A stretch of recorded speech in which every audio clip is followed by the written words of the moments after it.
Assalamualaikum warahmatullahi wabarakatuh. Kami dari kelompok 7 ingin menjelaskan tentang kufur dalam Islam, ibadah, dan akidah.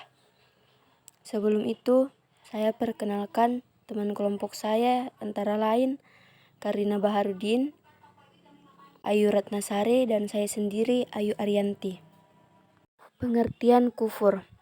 Ditelaah secara bahasa, kufur memiliki arti menutupi.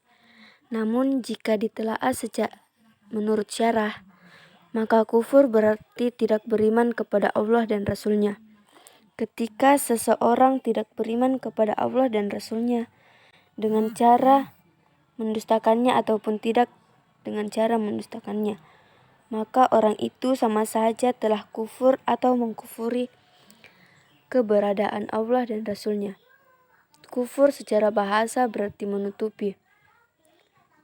Sedangkan menurut syara, kufur adalah tidak beriman kepada Allah dan Rasul-Nya, baik dengan mendustakannya atau tidak mendustakannya. Kufur bisa terjadi karena beberapa sebab, antara lain, yang pertama yaitu mendustakan atau tidak mempercayai sesuatu yang harus diyakini dalam syariat. Yang kedua, ragu terhadap sesuatu yang jelas dalam syariat. Yang ketiga, berpaling dari agama Allah. Yang keempat, kemunafikan yakni menyembunyikan kekafiran dan menampakkan keislaman. Yang kelima, sombong terhadap perintah Allah seperti yang dilakukan iblis.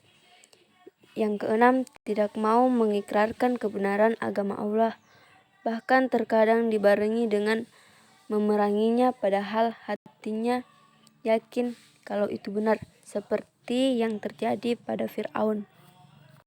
Selanjutnya, jenis-jenis kufur. Secara garis besar, kufur terbagi menjadi dua, yaitu kufur besar dan kufur kecil. Kufur besar adalah sesuatu yang sangat berbahaya karena dapat menyebabkan seseorang keluar dari Islam, bahkan tanpa ia sadari. Penyebab terjadinya kufur besar terbagi menjadi 5 jenis. Yang pertama yaitu mendustakan Allah dan segala kebenaran yang datang darinya. Artinya, dan siapakah yang lebih aniaya daripada orang-orang yang mengada-ngadakan dusta terhadap Allah atau mendustakan kebenaran tatkala yang hak itu datang kepadanya? Bukankah dalam neraka jahanam itu ada tempat bagi orang-orang kafir? Surah Al-Ankabut ayat 68. Yang kedua, sesungguhnya membenarkan tetapi tidak mau dan sombong untuk mengakuinya. Artinya, dan ingatlah ketika kami berfirman kepada para malaikat, tunduklah kamu kepada Adam. Lalu mereka tunduk kecuali iblis. Ia enggan dan congkak dan adalah ia termasuk orang-orang kafir. Quran Surah Al-Baqarah ayat 34. Ayat di atas dapat menjadi contoh sesungguhnya para iblis membenarkan apa yang Allah katakan dan perintahkan, karena mereka pada dasarnya makhluk yang juga tunduk dan mengakui keesaan Allah. Tetapi ketika mereka diperintahkan untuk bersujud kepada Adam, mereka merasa enggan serta menyombongkan diri dengan kenyataan bahwa mereka diciptakan dari api dan Adam hanyalah makhluk yang diciptakan dari tanah. Sedangkan api lebih kuat daripada tanah, pikir mereka. Maka para iblis diusir oleh Allah dari surga karena sudah melakukan kekufuran terhadap apa yang diciptakannya dengan cara menyombongkan diri dan tidak mau mengakui kebenaran bahwa Adam adalah hambanya yang sempurna. Yang ketiga adalah keraguan-raguan kepada Allah. Dan ia memasuki kebunnya, sedangkan ia aniaya terhadap dirinya sendiri. Ia berkata, aku kira kebun ini tidak akan binasa selama-lamanya. Dan aku tidak mengira hari kiamat itu akan datang. Dan jika sekiranya aku dikembalikan kepada Rabbku, niscaya akan kudapati tempat kembali yang baik.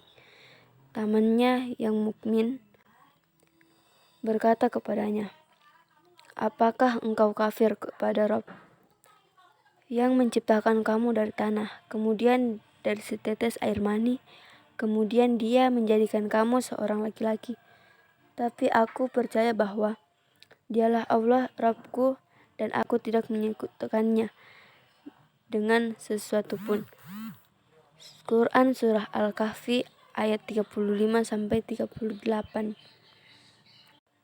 Ayat di atas menjelaskan bahwa orang pertama yang berkata telah meragukan kuasa Allah untuk membinasakan kebunnya dan mendatangkan hari kiamat, hingga dua hal tersebut tidak akan terjadi. Yang keempat yaitu berpaling dari peringatan Allah. Artinya, dan orang-orang itu berpaling dari peringatan yang disampaikan kepada mereka. Quran Surah Al-Ahqaf ayat 3. Orang-orang yang berpaling atau tidak mau mendengarkan apa yang disampaikan oleh Allah, itulah orang-orang yang kufur. Yang kelima, perbuatan nifak. Secara terminologi, nifak artinya menampakkan keislaman secara lahir, tetapi menyembunyikan kekufuran atau kejahatan secara batin, sehingga tidak terlihat. Nifak adalah nama perbuatan yang dilakukan oleh orang-orang munafik. Artinya, yang demikian itu adalah karena mereka beriman secara lahirnya, lalu kafir secara batinnya. Kemudian hati mereka dikunci mati. Karena itu mereka tidak dapat mengerti. Quran Surah Al-Munafikun ayat 3. Larangan berbuat kufur. Allah Subhanahu wa Ta'ala secara jelas melarang umatnya berbuat kufur di dalam hidupnya.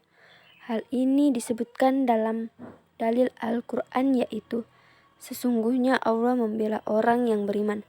Sungguh Allah tidak menyukai setiap orang yang berkhianat dan kufur nikmat. Quran Surah Al-Hajj ayat 38. Mungkin itu saja materi yang dapat dijelaskan. Assalamualaikum warahmatullahi wabarakatuh.